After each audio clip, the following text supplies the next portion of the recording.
हां बोला. अजितदादांचं दुःखद निधन झालं, अपघाती निधन झालं, चटका लावणारं अशी ही घटना संबंध महाराष्ट्रात देशात देखील त्यांच्या निधनाबद्दल अत्यंत दुःख असं व्यक्त केलं जात आहे.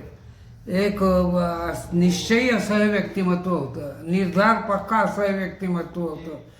संघटना कशी चालवावी या संदर्भातलं हे होतं आणि नियोजन पुढचा 10 वर्षाचं 20 वर्षाचा महाराष्ट्र कसा राहील याचं नियोजन करण्याच्या संदर्भातलं त्यांचं कार्य होतं.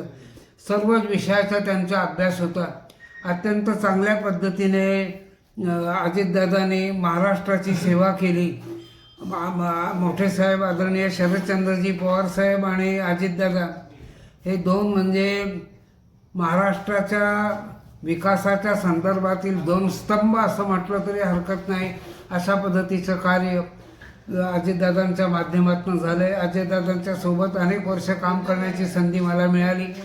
जसं मोठे साहेबांच्या सोबत मला संधी मिळाली तशी अजितदादांच्या सोबत देखील मिळाली.